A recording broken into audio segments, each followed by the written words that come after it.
time I met you. I hit the ceiling, I could not forget you.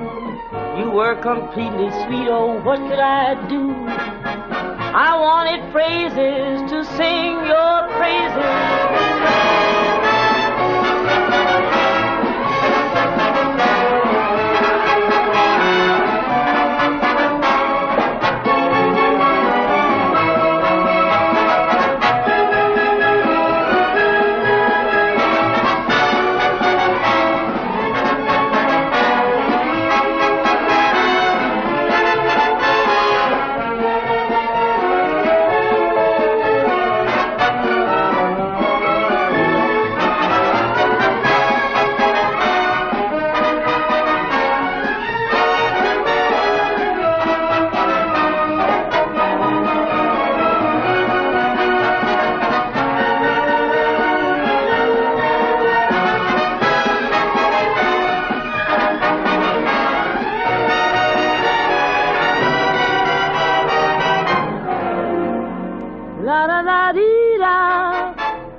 That certain feeling, I'm here to confess it, is so appealing, no words can express it.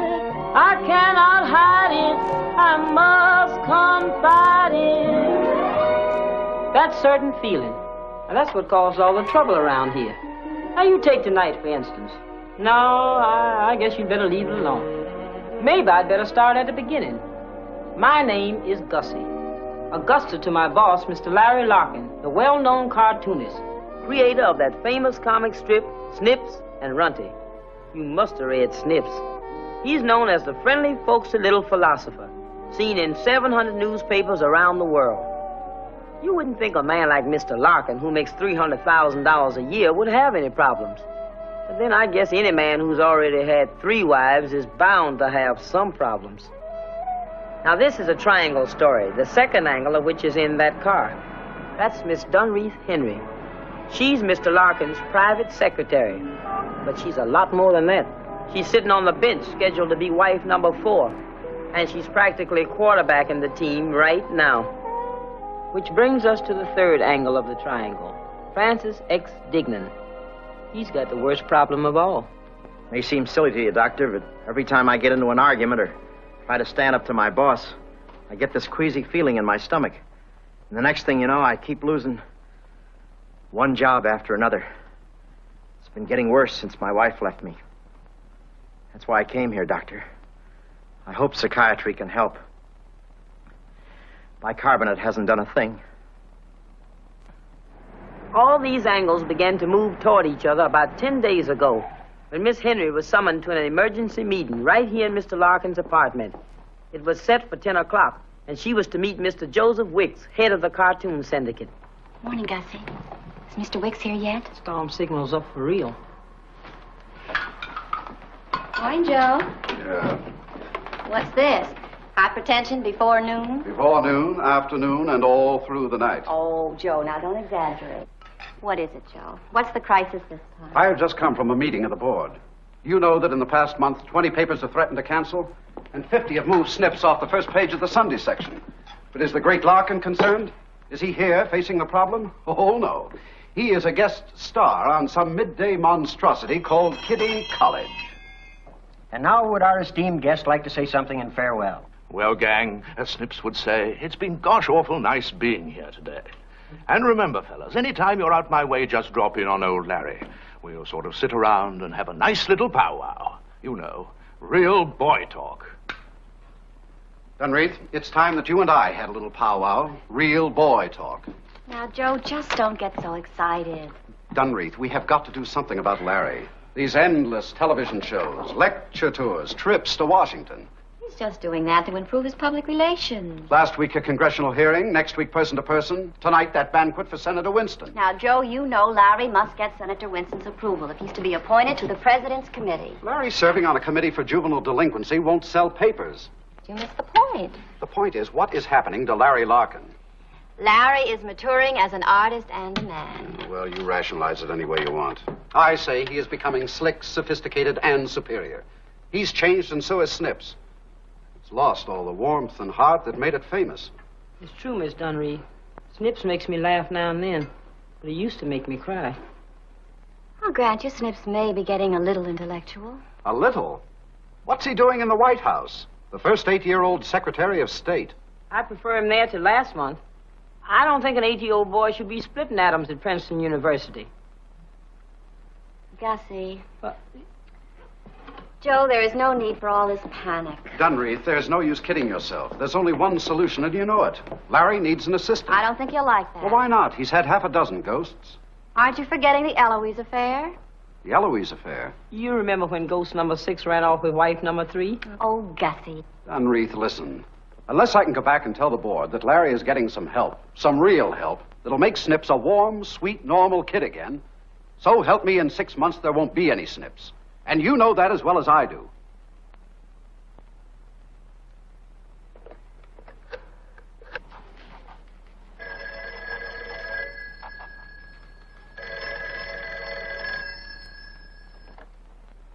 Hello.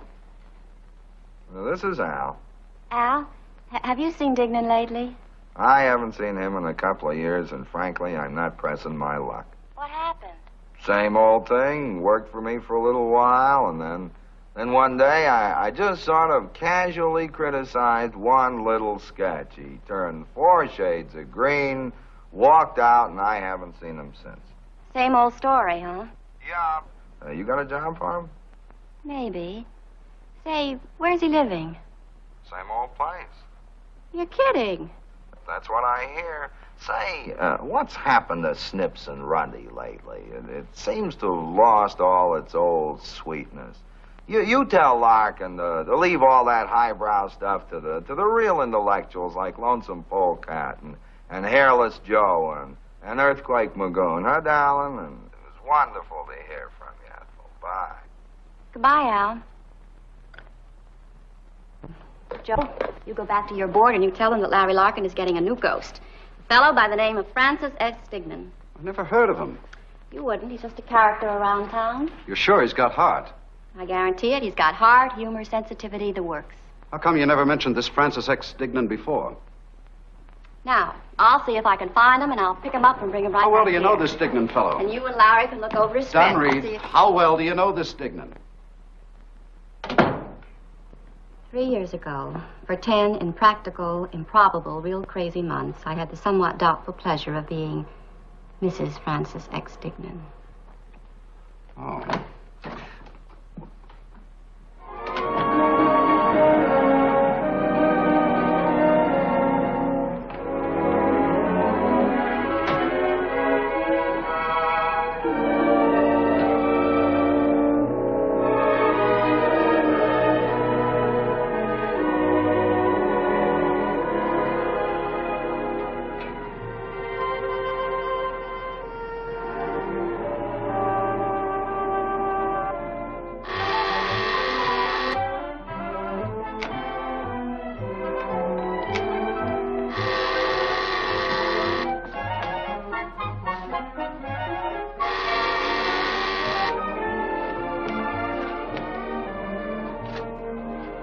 Yeah.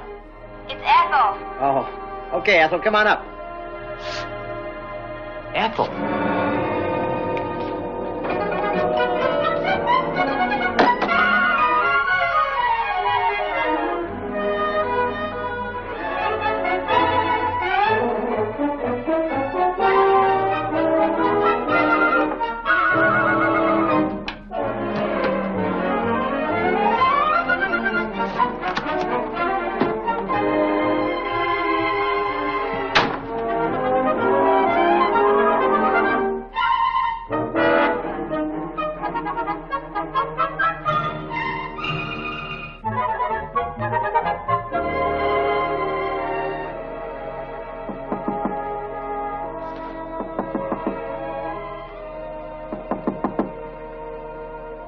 Come in.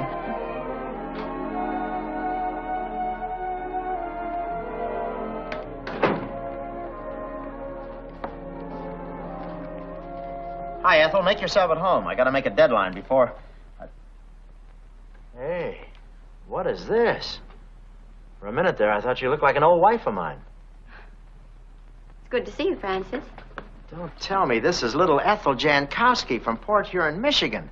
The kid with the runny nose, the droopy bloomers, and the prettiest curls in town. Well, the place hasn't changed much, has it? How are things going, Dig? Oh, great. I've never been so busy in my life. I've more things coming up than I can handle. Lucky thing you caught me in. As I say, I just drop in here once in a while to soak up the atmosphere. You know, get away from the phones, the cocktail mob, my place uptown. Oh, you don't live here? Live here? No. I have a little duplex over in Beekman. Oh, it's lovely up there. Yeah, built-in elevator, air conditioning, $500 a month. $500? Yes, but like I say, it's only money. Oh, you care for a drink? Some coffee or wine or beer or anything like that? No, thanks. Just a cigarette. Real easy. Do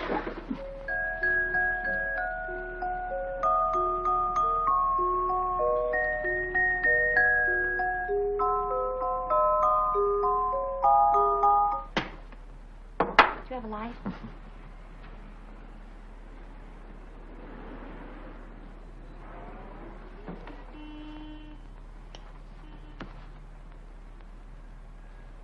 Gee, the folks back home would never know you're the same Ethel Jankowski who... It's not Ethel anymore. It's Dunreath. Dunreath? It's not a name. That's a housing development. Dunreath Jankowski? Oh, it's not Jankowski anymore either. It's Henry. Dunreath Henry.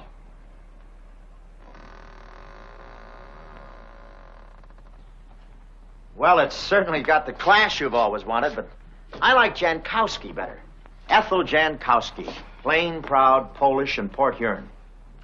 Dig, this isn't a purely social call. I've got a job for you. A job? With very substantial money. Well, that's very nice of you, Ethel. I mean, Dunreath. But like I say, I've got so many things coming at me all at once. Al Cap has been trying to interest me in a new thing, a science fiction, sort of a little Abner of outer space. And then, of course, I've been doing a lot of ghosting. That's the job. Ghosting for Larry Larkin. Oh, well, the money's not important. If I took it at all, it'd be just for the experience, you know, to soak up the atmosphere. I mean, Cap's been practically breaking my door down, and I don't know whether it's the right thing for me. Hiya, Dignan. Hey, it's after 1 o'clock. Got the stuff ready? Stuff? What stuff? You know, the stuff. I gotta get this junk down to the boardwalk. Look, there must be some mistake. Dignan. The balloons are in the closet, the ties are in the cupboard, and the turtles are under the couch. What about the painted eggs? I ate them.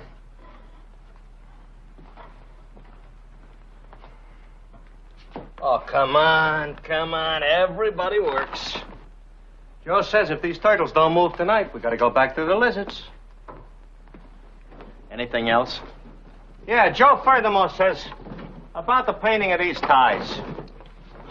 Joe figures if you was to use luminous paint, they'd stand out better at night. Anything else? Oh, yeah. Here you go. You got change for that $5? Yeah, All right, you'll owe me the $1.25.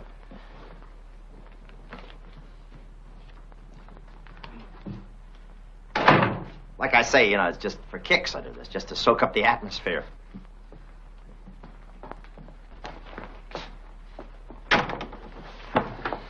Francis, I talked to Al Cat before. Cap? What does he know, a hillbilly like that? He knows, and so do I. He told me you were seeing an analyst. Oh, that? Yeah, well, I'm doing a little research. I thought there might be an idea for a strip in it. You know, the typical psychoanalyst next door. Well, Dig, there's nothing wrong with you that a good job won't fix.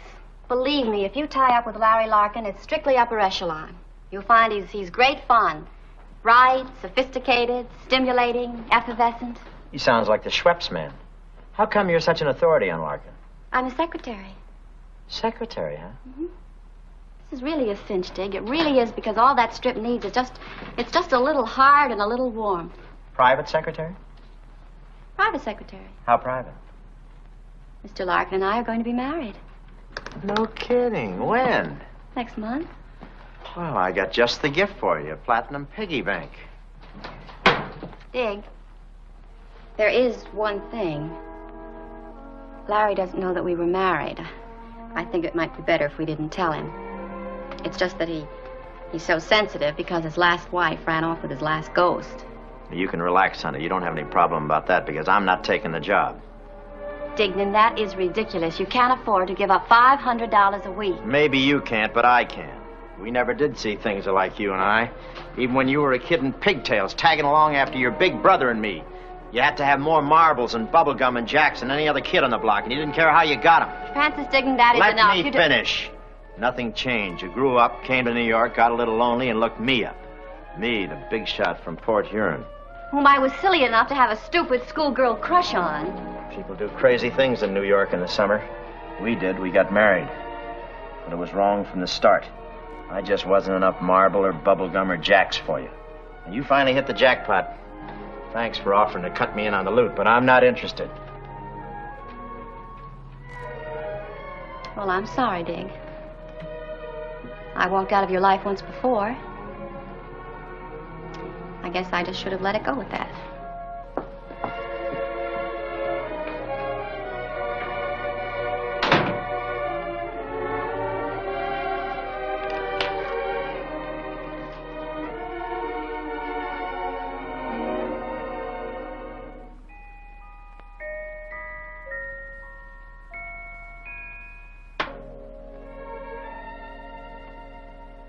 You mean to say you actually turned down a job with Larry Larkin, paying $500 a week? Well, who wants to get mixed up with that Beekman Place mob? Cocktail parties, phones ringing, neighbors dropping in to borrow a cup of vodka. You have anything personal against Larry Larkin? Well, a guy like that used to having his own way. Rich, famous, attractive to women. Sooner or later, I'd disagree with him, and my stomach would disagree with me. Why did you mention the fact that he's attractive to women? All right, he's going to marry my ex-wife. I just don't want to be under the same roof with him. Taking orders from him, throwing up in front of her. And you never told your wife about your illness, did you? No, it's just between me and my druggist. Besides, I couldn't tell her. It'd be embarrassing. And you still insist you're no longer in love with her? Of course not. Then why not accept the job? Well, I just don't like the setup. I wouldn't work for Larry Larkin if my wife depended on it. Your wife? Life. Interesting slip. What's interesting? Aren't you really trying to say that you don't object to Larry Larkin as your boss, but as the future husband of your ex-wife? Doctor, you're not well. You're crazy. And if you think I'm shelling out $25 an hour to prove you're crazy, you're crazy. By the way, how much do I owe you? $400. $400? Approximately. It's a lot of turtles. Now, look, Dignan, I've already told you, when you have the money, you'll pay me. It's not important. Yeah, well, it's important to me. I don't want to go around owing a lot of people, living in rat traps, waking you up in the middle of the night. I'm at the end of my rope, Doc. I don't know what to do. What do you want me to do? Pick up that phone and tell her you'll take the job. You think I'm still in love with her, don't you? Take the job and prove me wrong.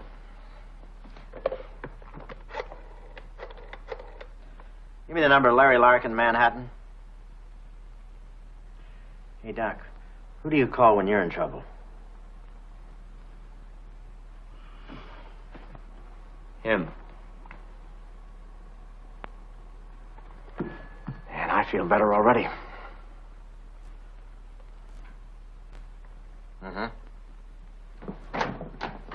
Hi.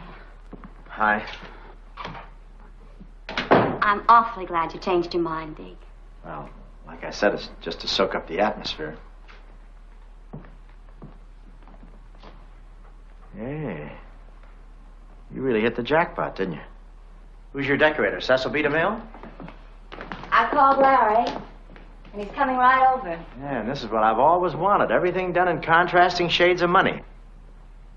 I think you really ought to get to work, Dig. Where is he, upstairs playing polo? I want you to do some preliminary sketches. Flap B is cross-folded to make a right. Good afternoon.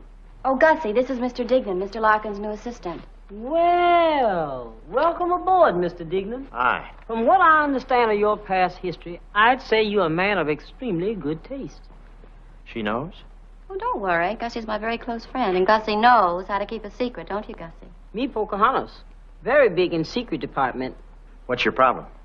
Well, at the moment, I'm trying to get Pole A properly introduced to Socket B. But Socket B simply refuses to associate. Oh, honey, it's just a mess.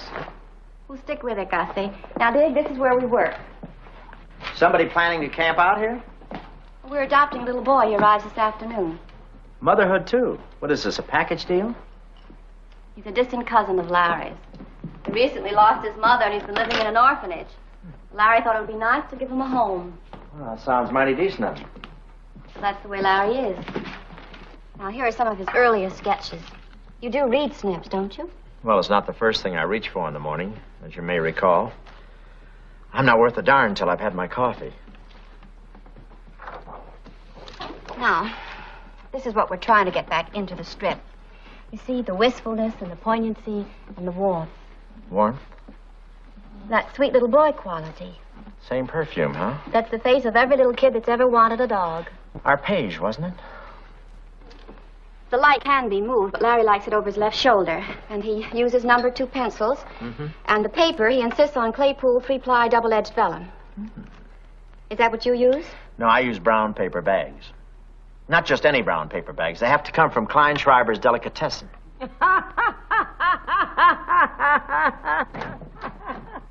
Laughter. What a heartening sound. What a glorious welcome for a youngster finding a new home. Now remember that, all of you. Little Norman Taylor must laugh. He must laugh for the sheer joy of laughter. For laughter is a joy in your house or in mine or in the house of life. You must be Francis Dignan. You come highly recommended. Well, thanks. Darling, you're as lovely as always. I'm sorry I'm late. But then you've been here with Dunreath, so I'm not sorry for you. You're right to wear those bow ties as long as you can. Say, when do I pick up the boy? 4 o'clock. It's impossible. I've got that Collier's interview. Oh, I moved that back to 5. What about my speech for tonight? It's on the recorder. You rehearse from 6 to 7. Let me kiss that efficient little nose of yours. Well, now, Dignan, shall we have a go at it? Why, is it my turn? First of all, if we're going to be boon companions or boon criminals in this thing, you've kind of got to get to know me, the real me, the wheels within the wheels. You want to be at home with my mind, so to speak. Your mind? Step right into my brain. Step into your... Gussie, isn't that TP up yet? Flap C don't want to fraternize. It don't want to socialize. Honey, this thing don't want to do nothing. I don't know what's wrong with this thing. It's the worst thing I've ever seen in my life. Reethy, will you get Dignan the continuity on the Washington episode? Yes. Now then, Dignan, where were we? I was just stepping into your brain. Ah. Is it all right if I smoke? Reethy, make a note of that. This guy's on our side. You know, Dignan, I think you're going to learn to read me quickly.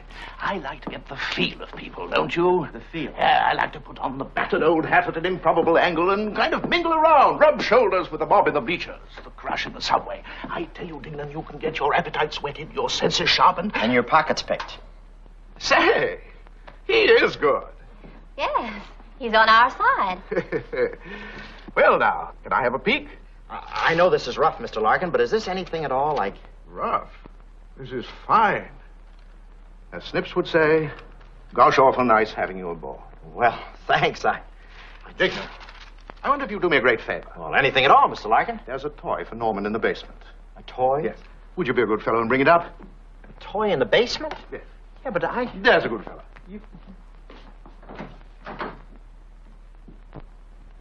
Larry, you shouldn't have done that. He's not an errand boy. He happens to be a rather sensitive type. Would you have Dignan color these in tonight? What is this? Switzerland? Italy? France? Spain? Reethy, darling, would you do me the very great honor of marrying me next Saturday afternoon? In a lovely oak-paneled room with a crackling fire and a few of our oldest friends. Harry, I think I want to cry. It'll be a frantic weekend. We'll do person-to-person Friday night, get married Saturday noon, and at midnight we're on the Queen Mary. Larry. Larry, didn't I read that Senator Winston is sailing on the Queen Mary Saturday? Of course, Geneva Conference. And he'll be in town all next weekend. Larry, you didn't set the date because Senator I Winston... set the date because you're sweet. And I love you. And I'll not be put off a moment longer.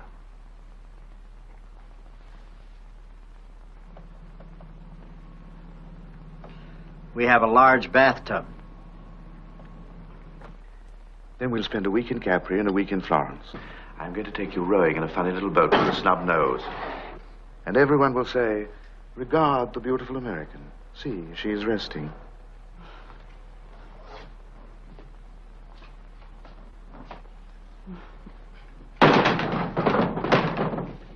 Just set it down anywhere.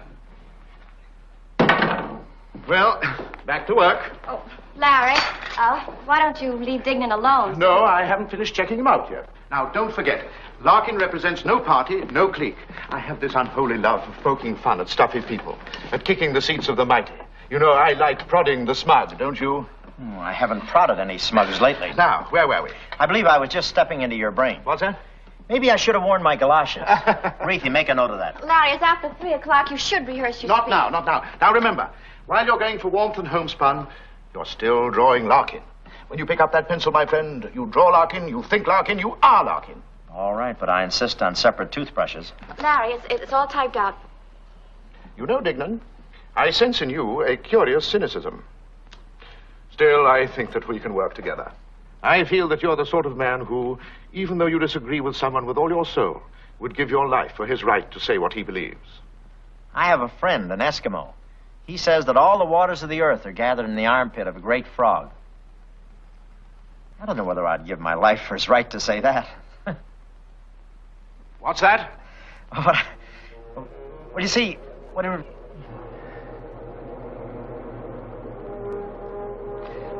Dunreath, I shall be upstairs working on my speech.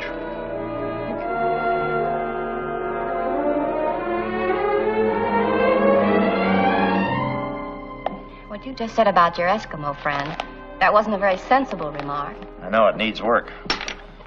But I don't. Dignan, where are you going? Back home. Let's just say I hear the voice of the turtle. You're not fired. That's just Larry's way. He's a trifle high-strung. High-strung. He's like something rescued from a burning stable. You don't even know the man. After 10 minutes with him, I feel stark, staring sane. Well, that's ridiculous. I've heard of split personalities, but this guy's shredded. Dignan, you're not quitting. What do you see in this Madison Avenue wind tunnel except maybe $300,000 a year? Well, just for the record, Larry Larkin is sensitive, perceptive, and thoughtful. And furthermore, he's sweet and kind and a real intellectual. And a great artist and a philosopher and a good speaker and a very great man. Ladies and gentlemen, our national anthem. Shh. Dignan, you're not walking out. You're not slinking out of here with your tail between your legs like you've slunk out of every job you ever had. It's my tail, and I'll do my own slinking. Well, for your own sake, if you want to quit, at least stand up to Larry like a man, face to face. I couldn't stand up to him face to face. I'd get a windburn. Oh!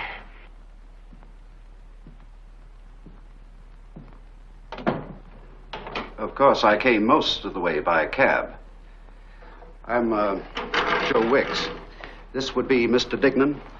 I understand you have quite a magic pencil. We certainly can use it. Well, as a matter of fact, Mr. Wicks, Who's that, Joe?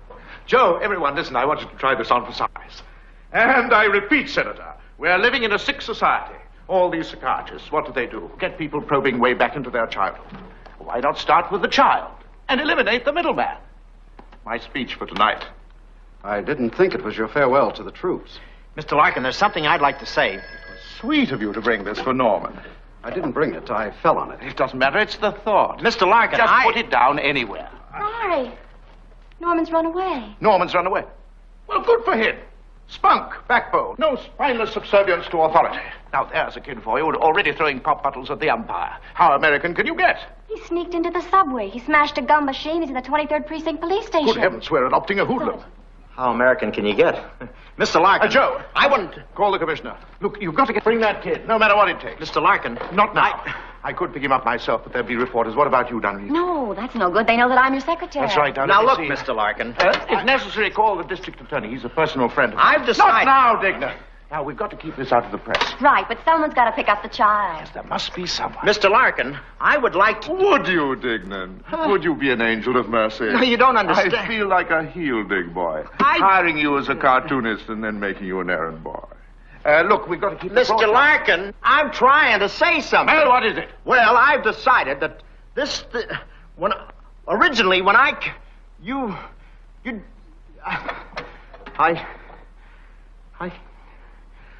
go get the kid. Good. Now, watch yourself with this boy. I'll do it. He sounds crafty. I'll be there. And look, keep him away for a couple of hours. Couple hours. That Collier's man is going to be here, and I don't want to see him. I'll do it. Have you got everything? Just barely. I reached the commissioner. The child to be turned over to Dignan. Fine. You know, I'm very happy with this Dignan of yours. He's a bit odd, but that's good. There'll be no repetition of the Eloise affair. Any woman that appeals to him couldn't possibly appeal to me.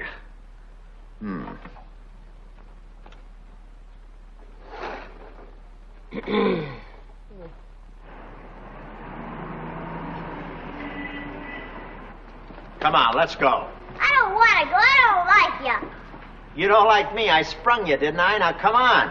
How many times do I have to tell you I don't like you, and I never will. And I never will like you. Understand? You don't like me, huh? No, I don't like you. Look, kid, I gotta keep you out for a couple hours, so don't make any more trouble for me. Remember, if they throw you back in the jug, you're a two-time loser. What's that? Never mind. Just get the lead out. Come on. Let me have that.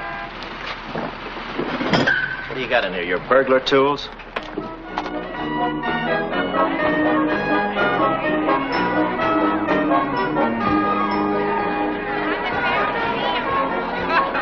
Give me 2 hours worth. Huh? Here's $5. Go on and ride. All alone? Yes, all alone. But my mother... Look, I got a lot on my mind. Will you go ahead and ride? And I don't want to hear another peep out of you. But I don't want to... Okay, go. Ride.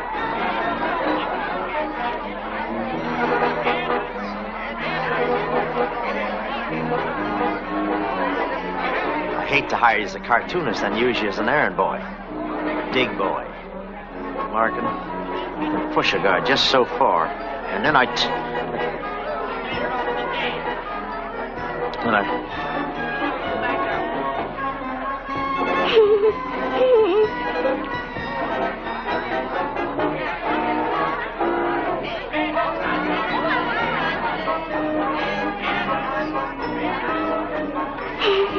Hey, wait a minute, pal.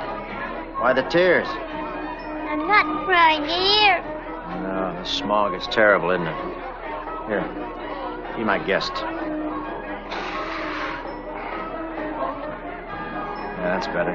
Now, what's the problem? What I told you before about my mother, that wasn't true. Nobody ever went riding with me. No? Up until now. Move up. We'll hit the trail together.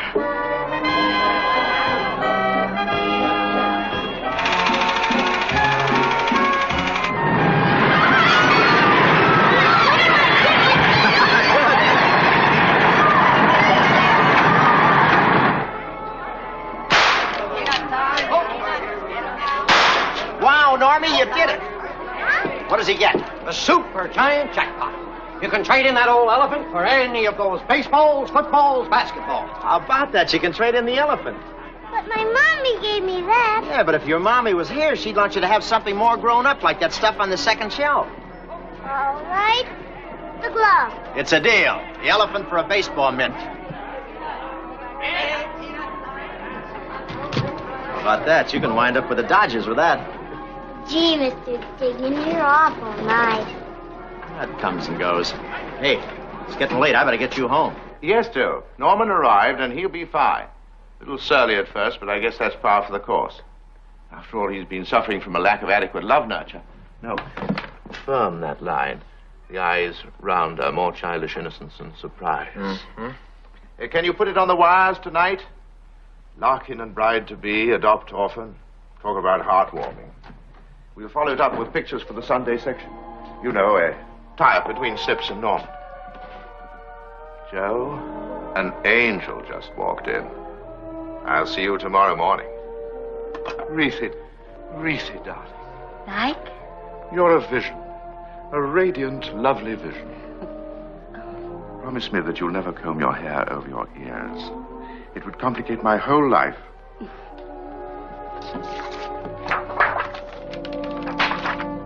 Larry, it's terribly late. I know. Well, I won't be long. Dignan, you can finish that up in the morning.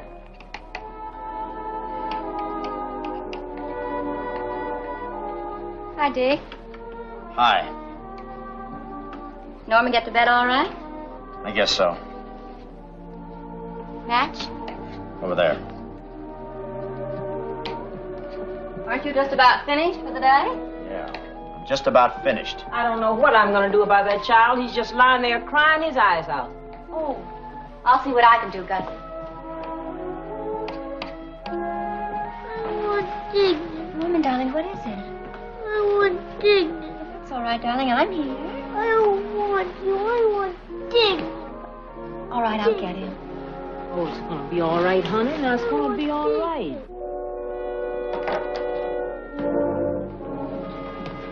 Dick, seems he wants you. Yeah, but I was just... I'll talk to him.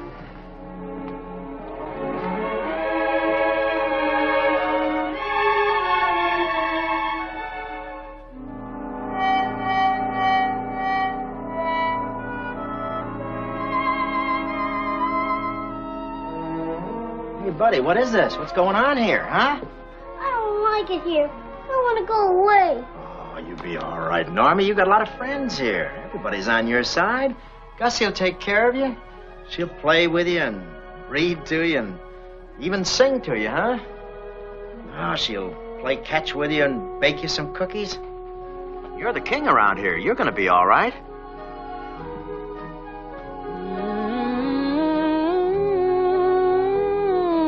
Bye-bye, baby.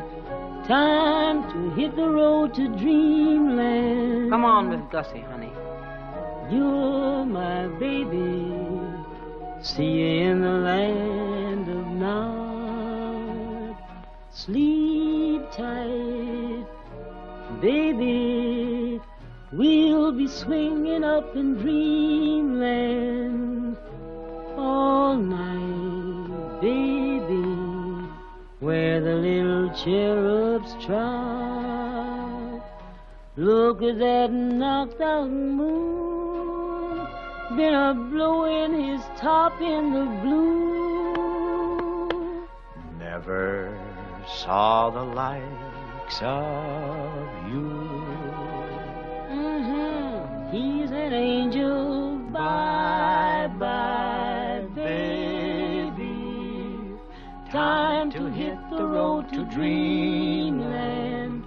Don't cry, baby. Things will be fine when the rooster has finally crowed. Time to hit the road. Time to hit the road.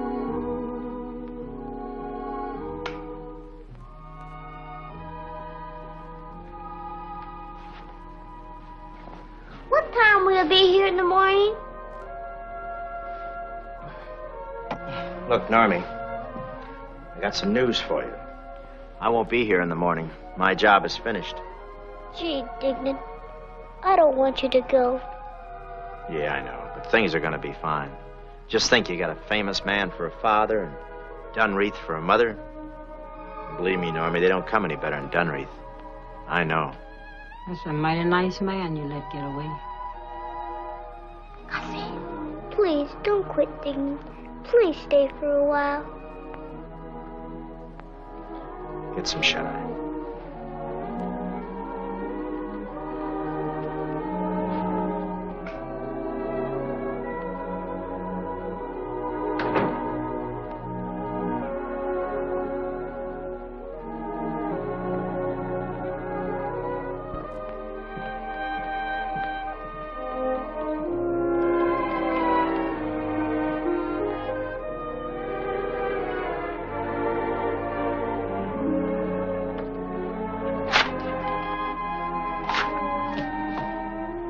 I'll see you first thing in the morning. Dick, you're very sweet. Yeah, comes and goes. No doubt about it. That look she gave Mr. Dignan meant something. And I had the feeling that we were all headed for trouble. Only then I didn't know how much. It only took Mr. Dignan a few days to get Snips back to the warm, sweet kid he used to be.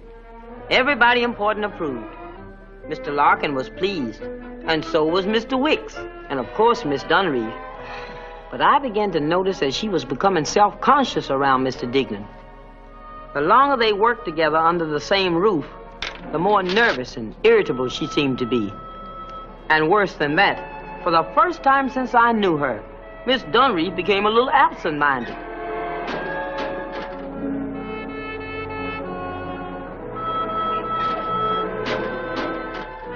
She kept putting off selecting her trousseau, and she just couldn't decide what wedding dress she wanted to wear. Miss Dunreath never had any experience with little children, and she didn't quite know how to cope with Norman. Haven't you got anything to do, Norman? Have you been alive a billion seconds? I guess so. Then you're 30. Norman, I am not 30. Then you haven't been alive a billion seconds. Norman confused Miss Dunreath, but Mr. Dignan seemed to know just how to handle him. Mr. Dignan formed a club with Norman and found a playmate for him, little Billy from downstairs. Paleface, drop drum. The new member of the tribe is ready to take the oath. Proceed to ceremonial altar. On. Raise your hand.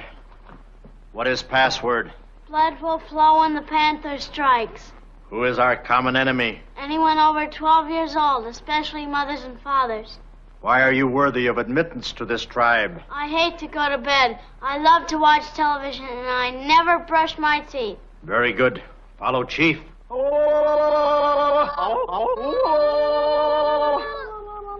You're in, Billy. Welcome to the club. How about that? Great. Say, it's after 1. Why don't you stay and have lunch with Norman? Hey, I'd really like that. I got to call my mother and ask. Well, good. I'm much obliged, Mr. Dignan. All right.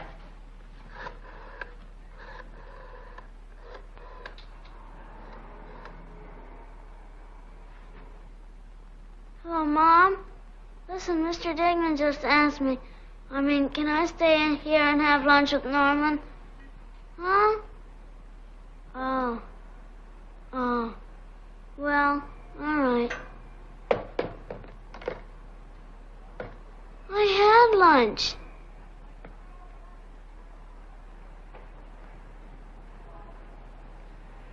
Yeah, okay, scoot. Go, tribe. Go.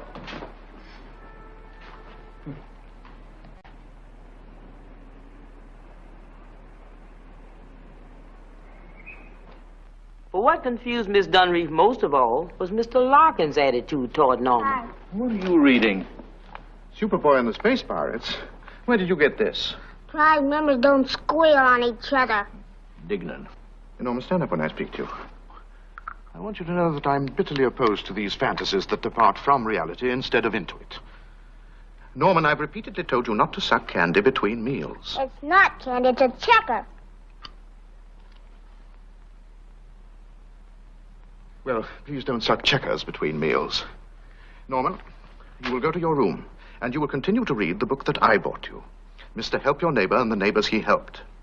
I'm sure that your fellow tribesmen will excuse you. Oh, sure.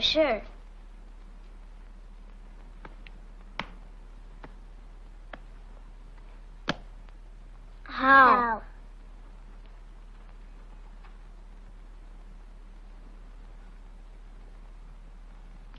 And just what was that? They're gum brothers. Gum brothers? They chew the same gum. Oh, you mean the same brand? The same gum. Oh, no. Well, that's how things stood as the date of the wedding drew near. Presents started pouring in from all over the world. There was spode from England, Chantilly lace from France, and from the Orient. How thoughtful of Kim Cha-yong. He's the leading cartoonist of Hong Kong. Imagine him sending us these fabulous Ko Cho Ming tie. Ko Cho Ming tie? Yes. Very oriental. Signifies a night of love. They're to be worn only on the wedding night. They were named after Ko Cho and Ming Tai, lovers of ancient Tibet.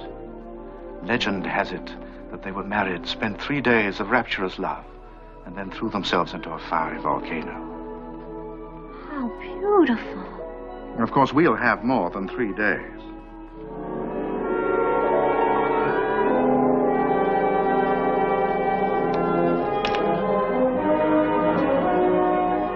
You can do it, Dignan.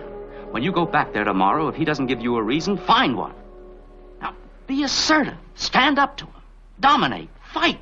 What have you got to lose? Doc, that's my problem.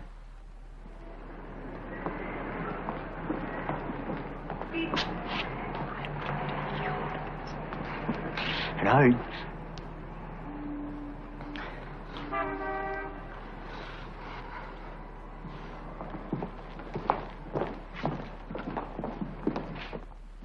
No, Joe, Larry can't meet you for lunch. But he's flying to Washington in the 1 o'clock plane. That's right. Well, Senator Winston wants him to meet the other members of the committee, and if they're impressed, the appointment is practically cinched. But you haven't heard the best part, Joe. Senator Winston's coming to the wedding. In fact, he's consented to give the bride away.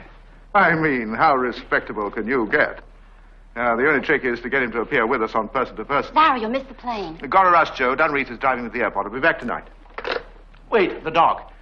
Vest pocket. Come in here. Hurry up now, don't dally. I tell you, it's fantastic. This dog is a dead ringer for Runty. Circle over the eye, everything. Can't you picture him on the program tomorrow night?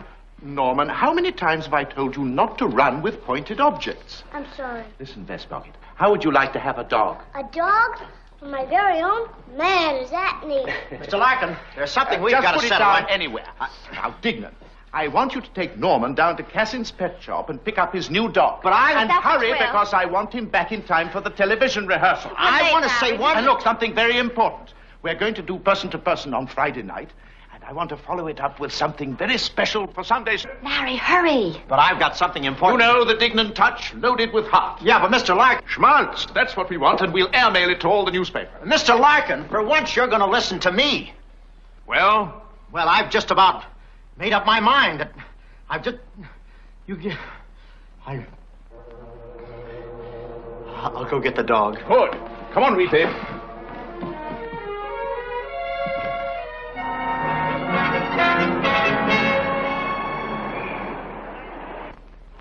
Isn't it incredible how much he looks like the dog in Mr. Larkin's cartoon? Yes, incredible. Nice, Happy. Hey, Norman, Nice. leave that dog alone. Good, Happy. Here's the one you get. But I like Happy, and Happy likes me. Yeah, that's not a dog, that's a vaudeville act. You open him up, there are 2 men inside. But I like a big dog. Yeah, but don't you understand? This is the dog that Larry picked. You really want that dog? More than anything in the world. Even though Larry may get mad at you? I don't care. And stick to your guns. Remember that. Always stand up and fight for what you believe in. Don't give up the ship. Hey, saddle up Nanook in the north. We'll take him. But Mr. Larkin says... Wrap him up. This is the one. How about that? Oh, thank you, Dignan. Thank you. Thank you.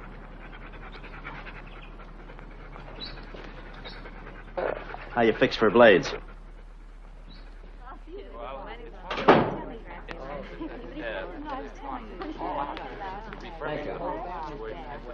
Miss Henry? Yes. I'm Hal Kern, person to person. We talked on the telephone. Yes. The heavy equipment, cameras, and lights won't be here till tomorrow night just before the broadcast. However, I would appreciate a rough run-through just for the boys on the camera. Well, Mr. Larkin isn't here. Oh? But his assistant will stand in for him. That's fine. Gussie, has Dignan returned yet? On the patio. Did they get the dog? They got something. What in the world is that? I don't know, but personally I think they crossed a camel with a raccoon coat. Well, I'll fix that.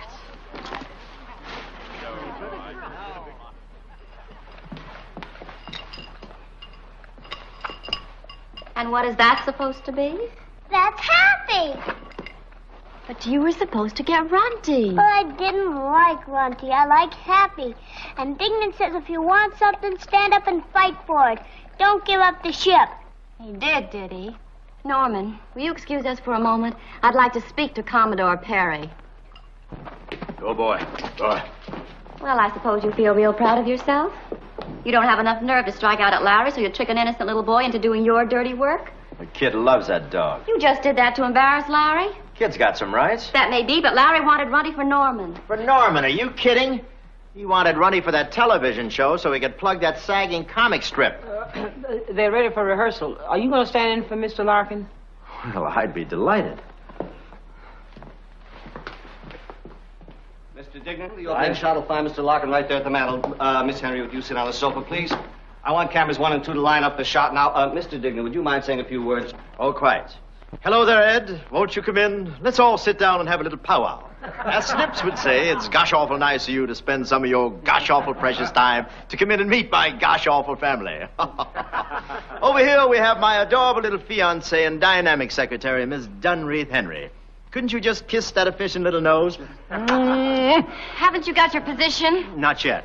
Moving for a close shot. A close shot. Here we are. Right up here. Come up and capture the real Larkin, me. Just step right into my brain. You get in, I get out first. Get that down, Reethy. It's a gasser. Mr. Kern, may we move on? Now we'll dolly to the boy.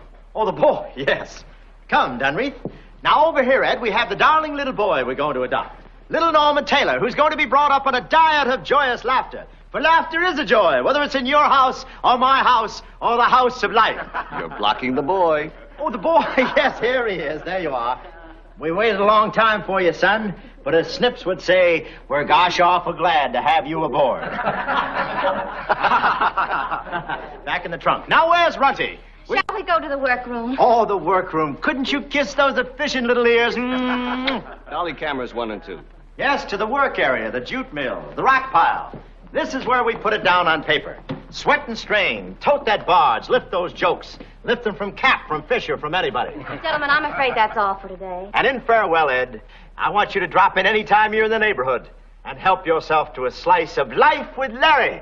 It's gosh awful. That's all. Farewell. Just leave the script and Mr. Larkin will study it, and we'll see you tomorrow. Thank you. Thank you, Miss Henry. Thank you, one and all. Come with me. So be it, Mem Sahib.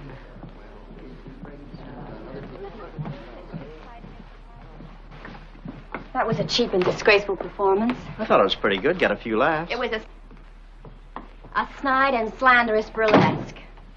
You told me to stand up to old Winburn, didn't you? Well, it was a mistake to ever bring you here. You've been snipping and sniping at me ever since you came, and this is the end. You and I just don't belong under the same roof. Well, maybe I'd better go. I have a feeling Larkin would prefer you. Just finish the Sunday episode and pick up your check. Thank you, Colonel.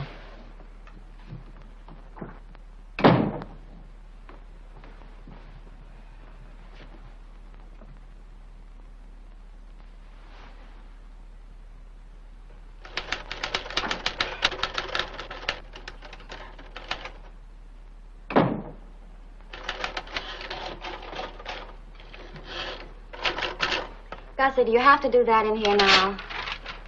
You mind if I say something? Well, You acting like a bull in a china shop, and ain't any reason for that bull to be there in the first place. what are you talking about? You about 10 times as angry at that man as you got a reason to be. Oh, is that so? If you ask me, you ain't got that man completely washed out of your hair. Well, nobody asked you, Gussie. Well, somebody'd better before it's too late. Well, I wasn't aware that you're equipped as an authority on these matters. Honey, when it comes to the male animal, I ain't equipped. I'm over-equipped. I've been married now and then myself, and I know the problem. When you take unto yourself a new husband, you'd better make sure you ain't got some of that zing left for the old one.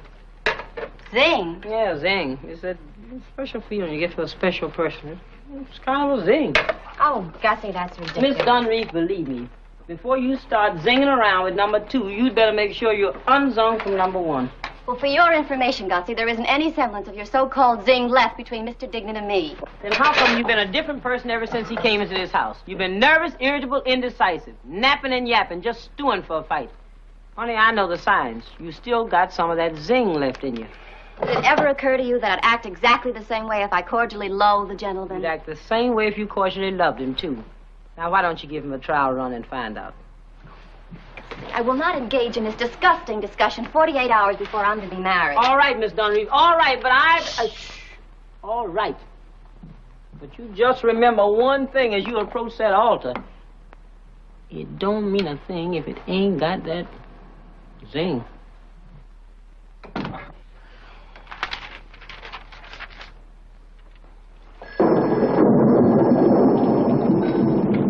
Hello, Mr. Larkin's residence. Western Union? I'll take the message. Oh. Oh, all planes are grounded. Yes, I'll be sure to tell her. Thank you very much.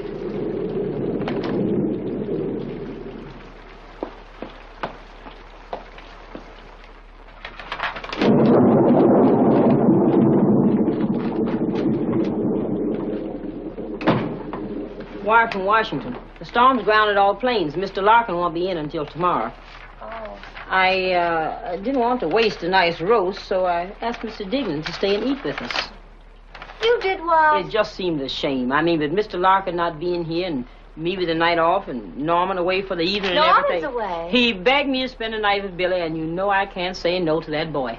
Gussie, you're not getting any ideas. Ideas? I just don't like to see good food go to waste. Or anything else.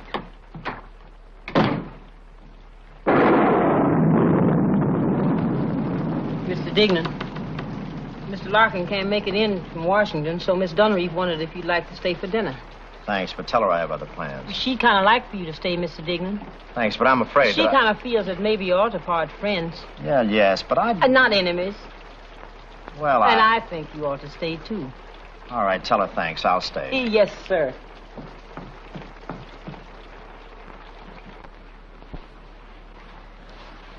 Norman, honey, how'd you like to spend the evening up at Billy's? Gosh, could I? Well, I'll see what I can do. Well, I must say, the evening started out like a Cold War. So I warmed it up with a couple of martinis. My own special formula, 6-1. Yes, sir. That's what I call my emergency martini. 6 parts gin and 1 part ice. Well, what will we drink to? To Ethel Jankowski, wherever she is. It looked like Miss Dunreath needed a drink more than Mr. Dignan. As a matter of fact, he hardly sipped his at all. But she got rid of hers real fast. Just to help get things bubbling, I served them wine. White wine with the fish. Red wine with the meat. And champagne for the incidentals.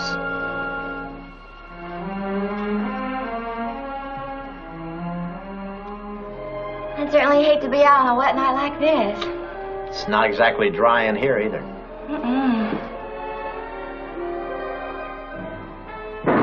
When I came back and saw them sitting there 4 yards apart like 2 chunks of ice, I decided on a new approach. A little impromptu entertainment. And whether Miss Dunreath liked it or not, she was in for a little of my off-the-cuff emergency vocalizing.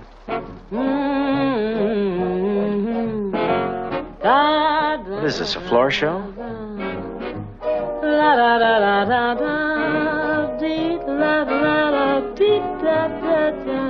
Something inside of me started a symphony. Sing went the strings of my heart. 'Twas like a breath of spring. I heard a robin sing about a nest set way apart. All nature seemed to be in perfect harmony. Zing, are you all right, honey? Went the strings of my heart. Your eyes made sky seem blue again. What else could I do again? But keep repeating through again, I love you. Are you comfy, Mr. Dignan? Well, I still recall a thrill. I guess I always will. I hope 'twill never depart. Dear, with your lips to mine, a rhapsody divine. Sing, are you sure you're all right, honey? Went the strings of my heart. Da da dee dee dee. Da da da da da.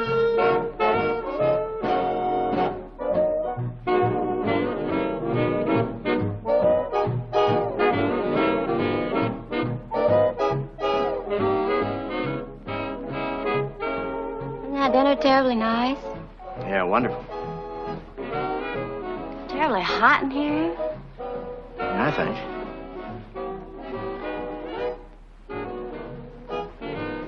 Say, I think I'd better take you home, don't you? Oh, just one more for the roll. No, you've had enough. Ah, come on, Dick. Just one roll. Honey, you don't need any more. Come on, Dick. I just Wait want a you're minute. not my husband Now, anymore. Ethel, listen. Music awful loud. Look, honey, we'll have a tough time getting a Hey, cab in Dick, this... come on, let's dance. No, we ought to get a cab. Come on, Dick, let's dance. I don't want to dance. You've been to the movies. And there are two people, and they're having a dinner with candlelight and champagne. Yeah. They've got to dance. It's just an unwritten law. Well, I'd hate to break a law.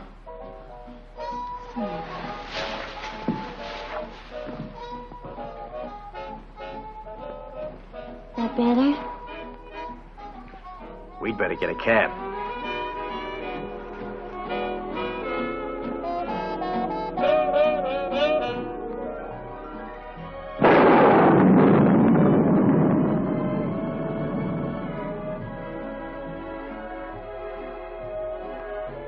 Dignan, you always were a good dancer. As soon as this record's over, I'm going to drop you off at your place. Dignan? The name is Dignan. All right, Dignan. The last few years, haven't you given me just one little thought? Comes and goes. That's nice. I better take you home. Just once more around the park, Tyler.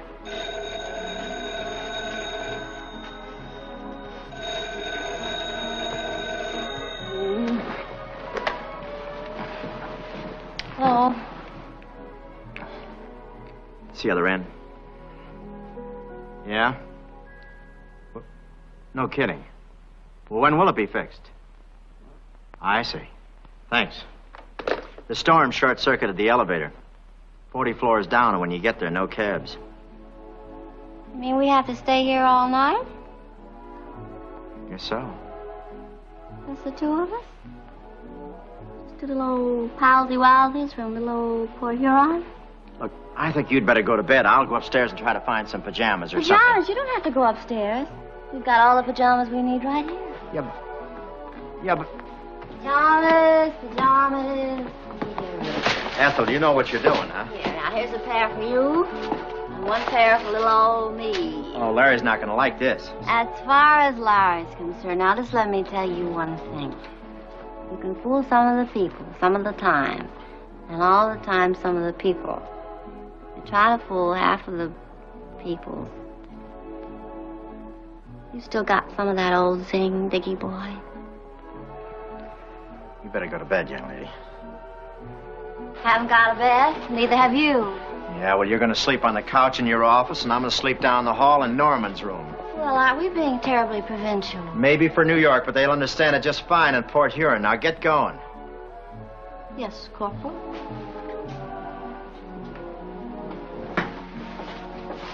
Good night, Corporal.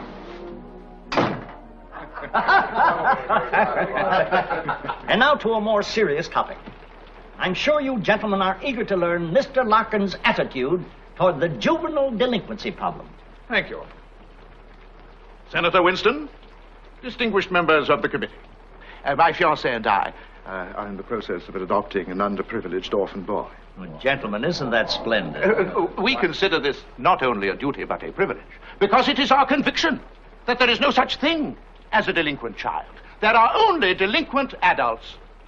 And I venture to say that in my home we're reasonably free of those. Yes. Are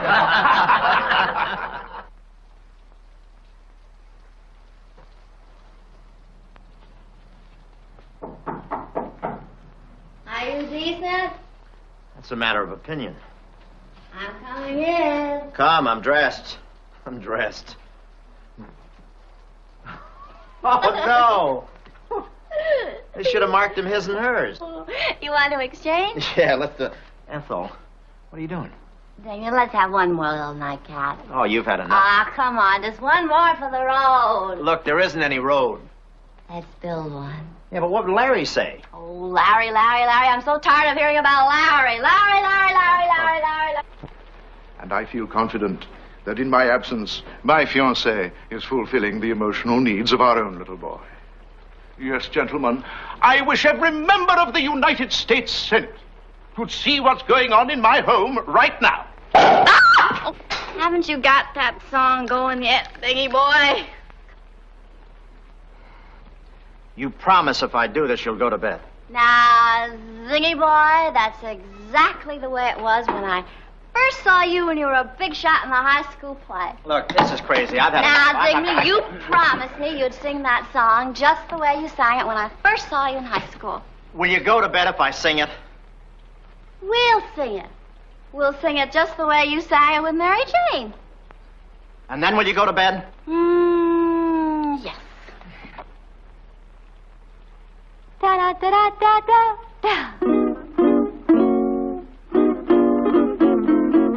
That certain feeling, first time I met you, I hit the ceiling, I cannot forget you. I felt it happen just as you came in view. Grew sort of dizzy, thought, gee, who is she? That certain feeling, I'm here to confess it, is so appealing, no words can express it. I cannot hide it, I must confide it, I'm feeling that feeling too. Now will you go to bed? No. You want to stab somebody? Look out. Come on, we're going to bed.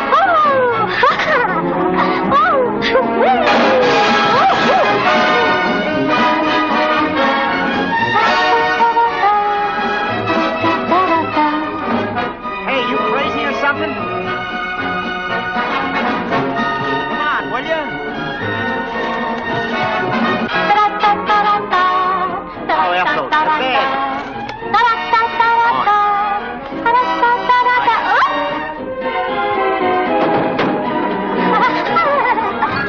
Makes you smart, huh?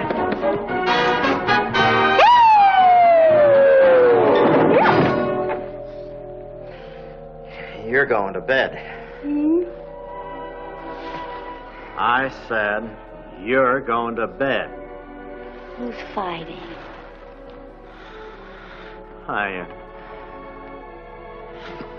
You're going to bed if I have to carry you. You're so comfy. Real comfy, Dickie. Yeah, that's me. Half boy, half mattress. You're so funny. You've always been so funny. Why are you funny, Dickie? I don't know. I always figured if they'd laugh with me, they wouldn't laugh at me. Oh, you wouldn't understand. It's a defense mechanism. What's old Dickie got to be defensive about? Someday I'll tell you. What's wrong with now? Come on, Dickie. Oh, forget it. Someday when we're old and gray, maybe I'll... Come on, Dickie. Maybe I will tell you now. Listen to me.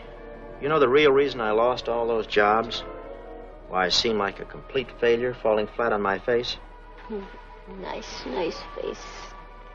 The reason was that every time I tried to talk back to my boss, I got sick. Poor Dickie, you're sick. When I was 13, I had typhoid fever. When I got over it, I was bald for a while. Pink and shiny and bald. Poor Dickie lost all his hair. Everybody laughed at me. And I had a hassle with a kid whose old man was my old man's boss.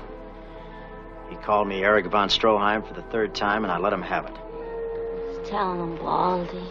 I broke his nose, my old man got fired, and I began throwing up. Ever since then, I can't fight. I can't even argue without... Dickie. Maybe he had a weak stomach, but he still has some of that zing. You think you still got that zing, Dickie?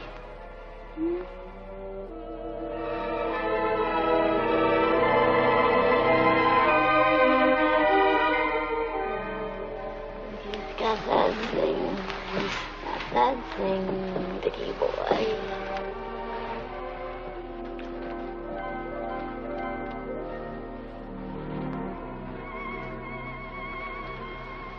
Good night, baby.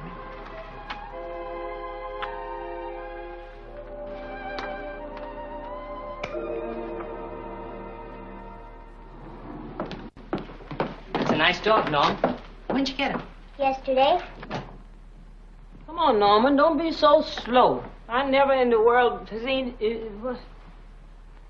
Well, what in the world is... Oh, here. Honey, go take Happy for a walk. But I just did Yeah, walk. but walk him some more, because he's getting fat. But Now, go ahead and do like I say. Elevator man, take him back down, please. Larry, what are you so nervous about? I told you, Senator Winston's going to be here in a few minutes, and he's more of a blue nose than I thought. Is that possible? Wait till you see. I want to get upstairs and put away some of those etchings. And lock up the bar.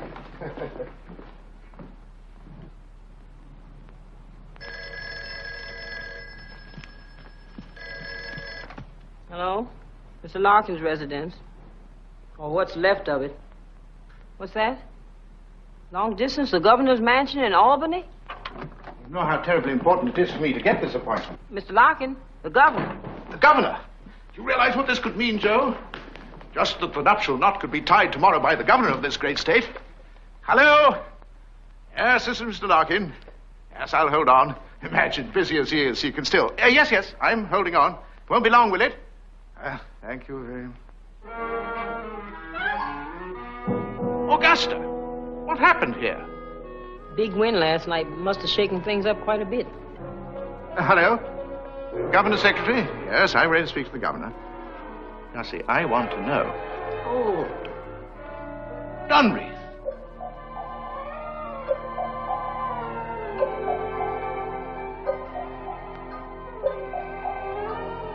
Morning. Dunreath, what in the world? Not till I've had my coffee.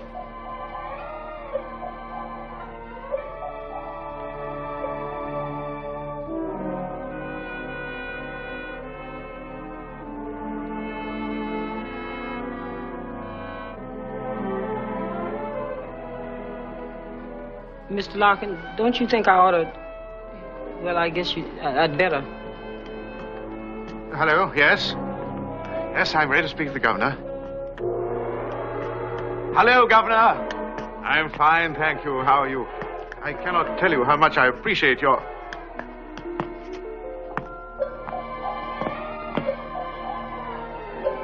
What's that?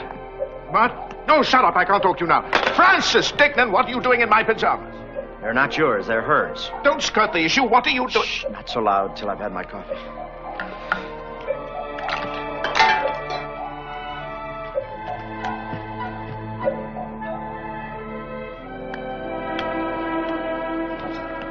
Hi. If there is a breeze, we get it here.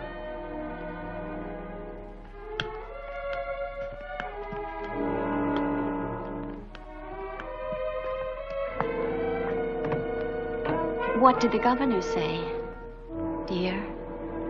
Oh, nothing very much, just a... Joe, I just said shut up to the governor. Hello, operator. Get me Albany, the executive mansion. Don't answer that. Might be the senator. It's only Norman. He's been walking the dog. Yes, I was just speaking to the governor. Good morning. Yes, I'll hold on. Yes, it's very important. Sorry I'm late, Larkin, but... I'll call back. I tried to call you, but as you can see, we've had a terrible hurricane. The windows blew open. I see.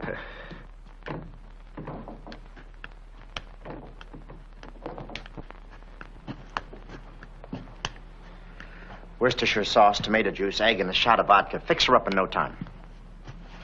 Great for a hangover.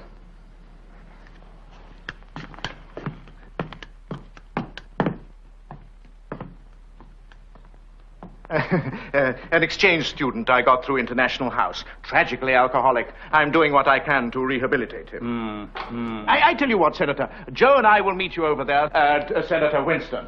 But first of all, I would like to show you some of my sketches, Senator Winston. Sketches? What sketches? Well, that can wait. Joe, I want you to have Charles run the senator over to the club. Pleasure. Yeah, but didn't I have a hat when I come in? You don't need it. It's a lovely warm day, and we'll bring it along to the club. Yes, but I don't... See you later. Very well.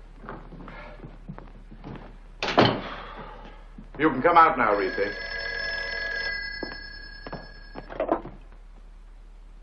Hello? Long distance? Good. Look, you've got to get this call back for me. It's terribly important. Larry. I was talking to the executive mansion in Albany. Baby, Drink this. I was cut off from the governor. Larry, I know this looks dreadful. Honey, if you drink this, it'll make you feel Well, good. will you please try to get him back? Now, I'll wait. Huh? Larry, I know it looks dreadful. It looks horrible. Oh, darling, don't give it another thought. Qui s'excuse, s'accuse. It's just too absurd to discuss. Yes, I'll hold on. After all, if you were going out to sow your last little wild oat, I hardly think it would be with good old Dig here. And what's wrong with good old Dig? He's coming on. Oh, good. Why should he be an also-ran? Hello, Governor. I want to explain about this hoax. After all, he was once good enough to be your husband. That's right, Governor. After all, he was once good enough to be her husband. Husband? Oh, shut up. I can't talk to you now. What do you mean, husband? That's right, Larry. I didn't want you to know because if you did, I thought you wouldn't hire him, and we needed him so badly. Well, is there any reason why we should dispense with your ex-husband's services right now? None whatsoever. Francis Dignan, you will get dressed, you will finish the Sunday section, pick up your check and leave and never come back. Is that clear? Now, look, Is that clear? I'll finish my work and get dressed. I'll get out.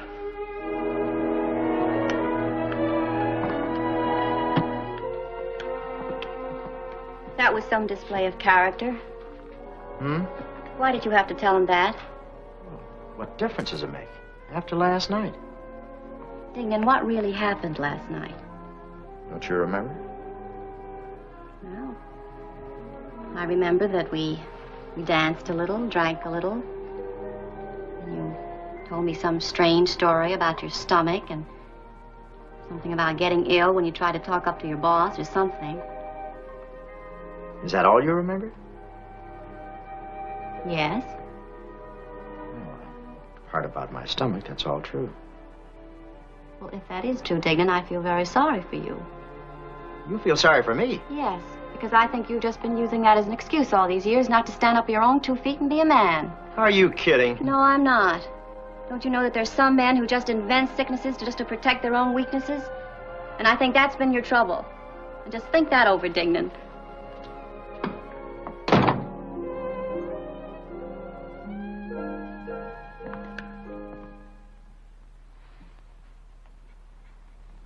Yes, I know.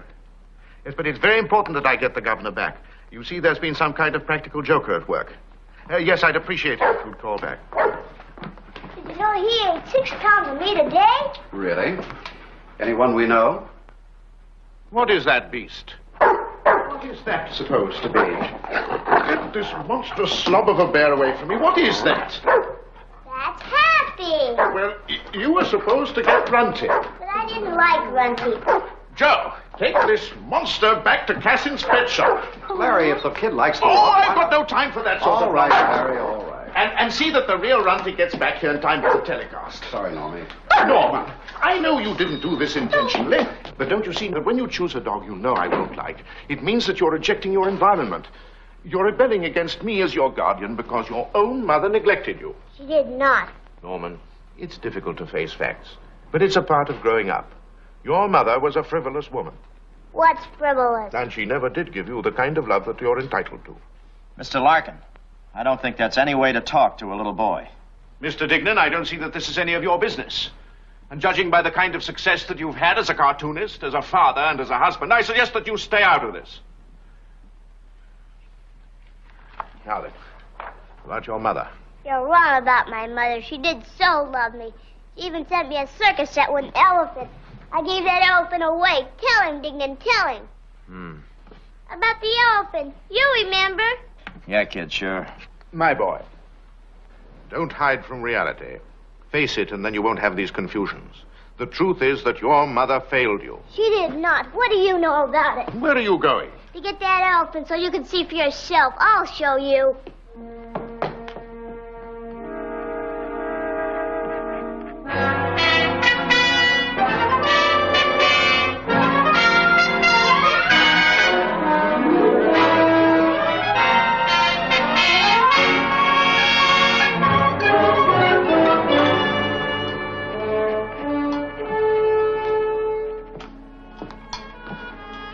Aren't we a frenzy of activity?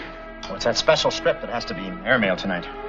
You know, for one crazy moment this morning, I thought you were going to tell off old lusty lungs. Like I did when I took back Ragmop, son of Floor Mop. No, we're not the hero type, Dignan. We have too healthy a respect for that long, folding green stuff. Would you initial this, please? See what I mean? Rome burning, nations crumbling. But do we lift a finger? No, sir, not you and me, buddy boy. Say, how'd you finish the episode? Well, Snips kicks Ruddy, robs a liquor store, shoves his grandmother down the stairs, sets fire to the orphanage, and shoots himself in the head. Huh? He's been under a strain. Dignan, you kill me.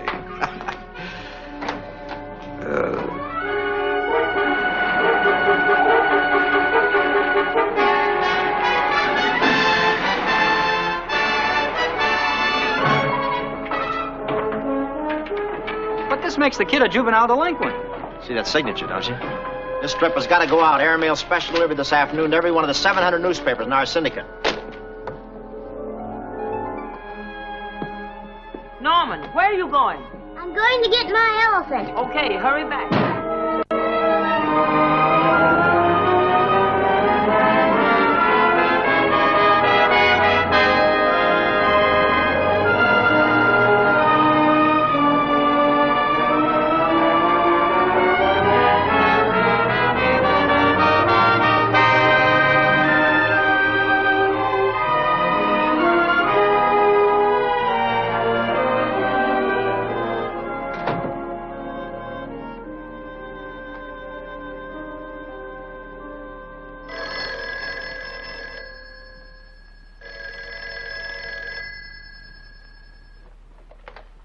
Hello? Is Norman there with you? I haven't seen him since I left. Why? He's been gone for hours, and it's not like him. Huh? No. All he said was something about getting his elephant back. Sorry I can't help you, Gussie, but don't worry. He'll show up. Bye. His elephant. Hello, St. Luke's emergency ward. Has a little boy been admitted there in the last few hours? He was wearing a blue cap and a red jacket. He has brown hair. No? Hello. Yes? Yes, this is Mr. Larkin. Yes, I'm ready to speak to the governor. Hello, Governor. Larry Larkin. I wanted to explain about this man who's been impersonating my voice on the telephone. Obviously one of those practical jokers. What? Oh, shut up! I can't talk to you now. That maniac, that madman. Joe, what have you done about this? I teletyped every paper to kill the strip. That's not enough. I want you to telephone each newspaper personally. Oh, Larry. The man's insane. Show this to any psychiatrist he'd tell you about him. Demented.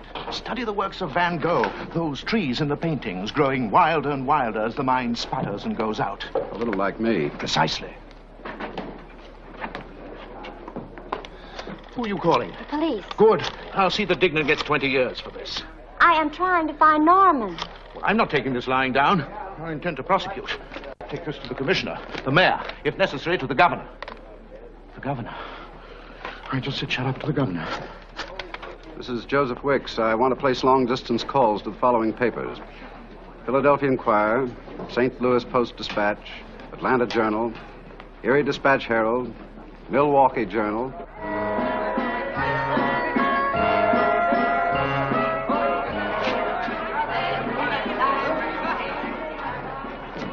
Army, how come you run away without telling anyone?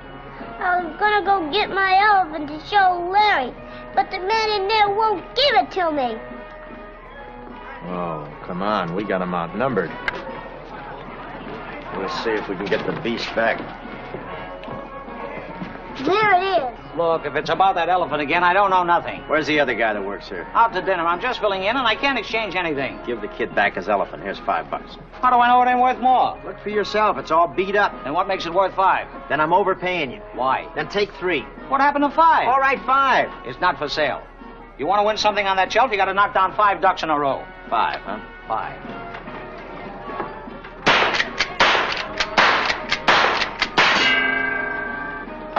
How about 1? 5. Pittsburgh Post-Gazette, Minneapolis Journal, Chicago Daily News, Kansas City Star.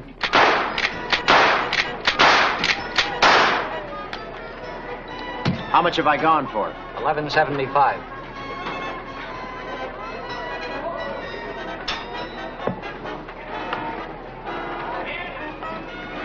Get ready. Hey, wait! Hey, you can't do that! He's not. wearing Well, a then, blue cap then and let me the speak red to the jacket. assistant district Yes, attorney. I'll wait. Honolulu Advertiser, Manila Times, Tokyo Post, the Moscow Times. No, you better skip that one. Hey, Dignan. Dignan, take me with you. No, I move around too much. That's no life for a kid. I don't take up much room. Yeah, but you belong with Larry and Dunreath. She'll look after you. Why did you split up? Did she fall in love with someone else? Yeah, it was a triangle. Her, me, and the man I might have been. Well, I guess this is it. Goodbye, Dignan. Hey, wait a minute. Why all the tears? You forgetting the club bylaws? What's rule number 1? Brave, don't cry, or snitch or go to bed in their underwear. Right. And our motto? Never give a sucker an even break. Well, that didn't pass. I was outvoted. Oh, yeah. Lawbreakers always lose. Straight shooters always win. It pays to shoot straight. Right. Keep your powder dry, kid. Goodbye, Dignan. So long, Normie. Hey, that's the saddest thing I ever heard. Yeah? Wait till you hear I can't pay the fare.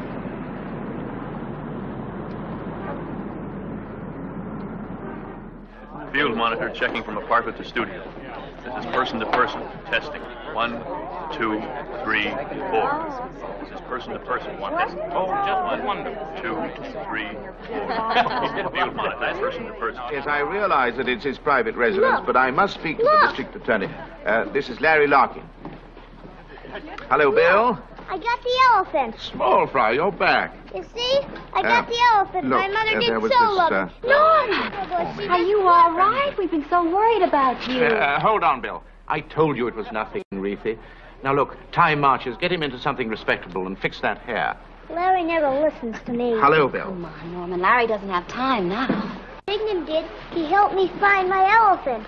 Now, Norman, I want you to forget all about Dignan. His name is Francis X. Dignan. Now, look, I want you to throw the book at him. Put out a dragnet. He's got no money, so he can't get far. What's that? Norman, where did Dignan go? He went home to pack. Well, you better go in and change. Gussie, I want to see you in my office right away. Mr. Dignan, Shh.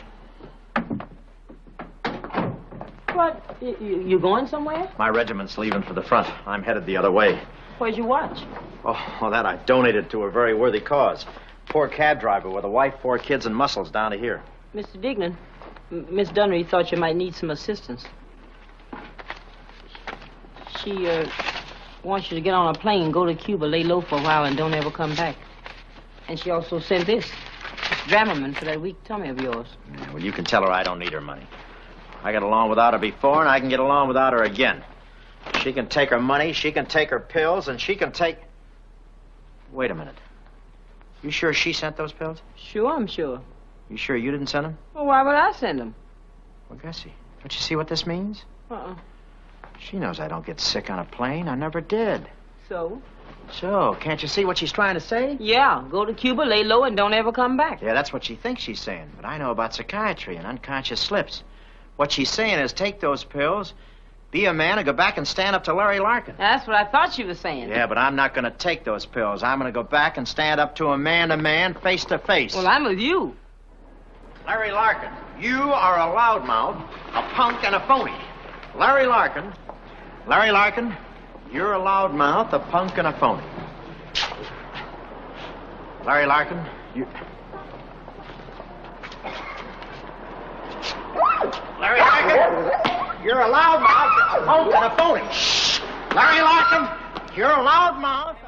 Mr. Larkin will be on in 20 minutes. 20 minutes? The senator should have been here 10 minutes ago. Hope nothing's wrong. Do you suppose he saw you this morning in those pajamas? Larry, does it really matter?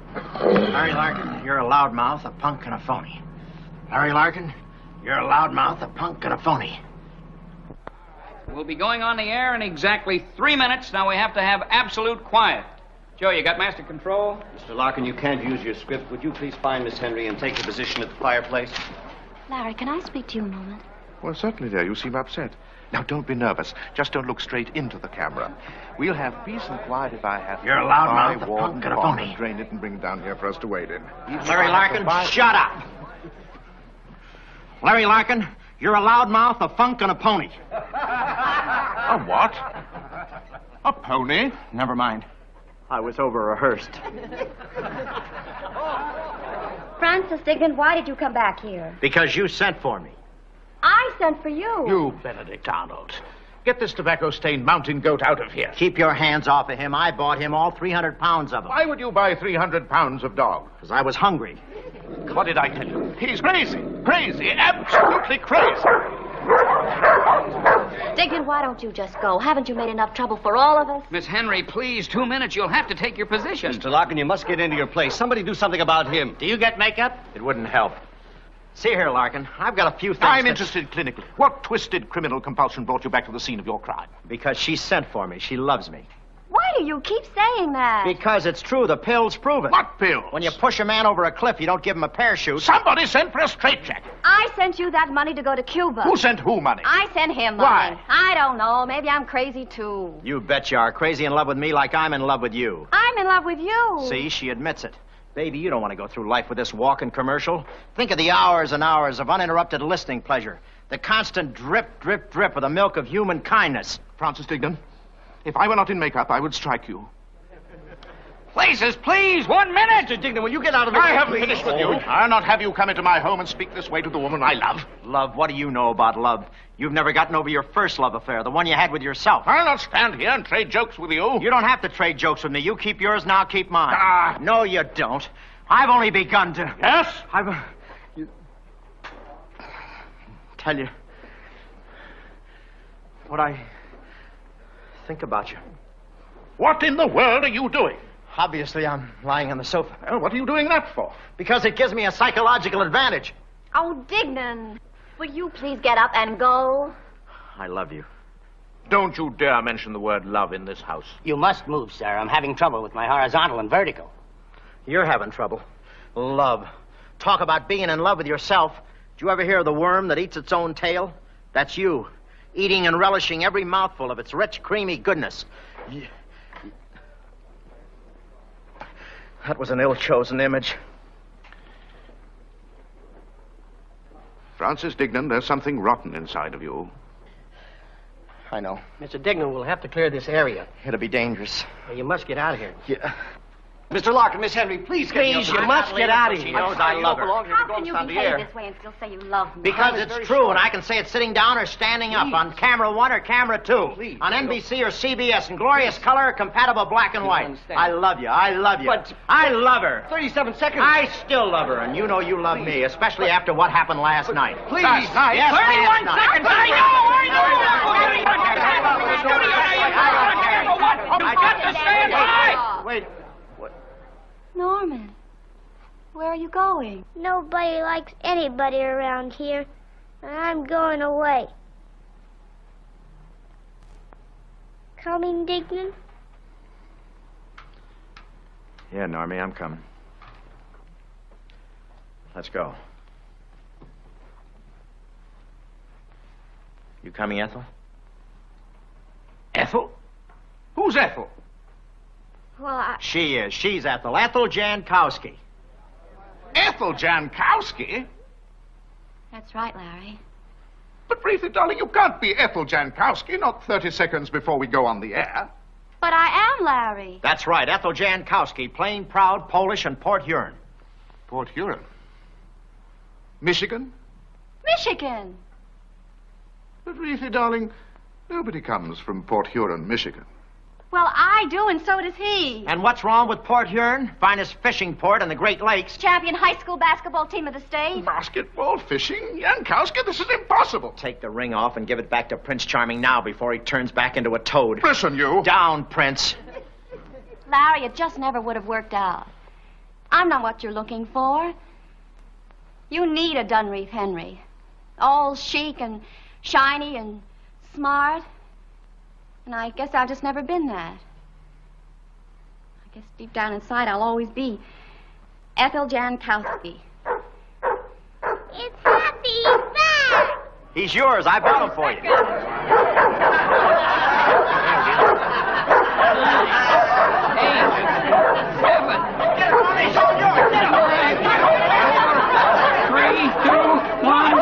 We're on the air. The name of the show is Person to Person. It is all live, no film.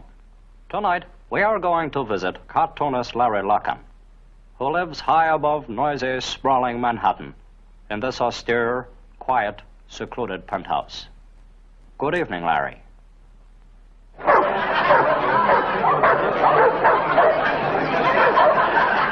What do we do, Ed? I want to know what to do. It's Larkin's house. Keep the cameras on Larkin.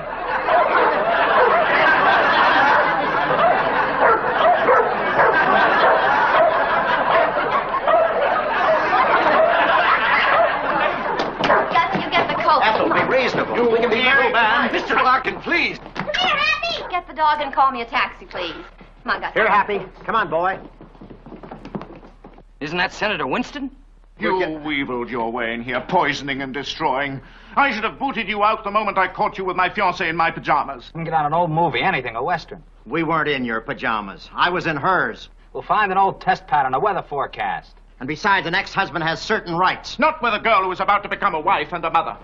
Oh, hello, Senator. I haven't finished with you. If this dog weren't in makeup, he'd bite you. Larry, it's Albany. The governor's calling. Governor. Hello, Governor. Goodbye, Senator. Senator Winston. Oh, shut up. I can't talk to you now. Larry, Senator! never mind about him now. Do you realize this is the 4th time today you've said shut up to the governor of New York? Joe, what can I do? Move to Connecticut. Senator Winston, on the air. Good evening, Ed. And hello, all of you out there. Hey, we could be married tonight. Senators marry people, don't they? What's that? Dignan, stop making a fool of yourself. How can you talk that way after what happened last night? Dignan, what happened last night? Well, here, put him anywhere. You don't remember? Hey, Dignan, I just saw a joke. You and Dunreath and Gussie and I are going to get married and live with Happy ever after. Get it? Needs work.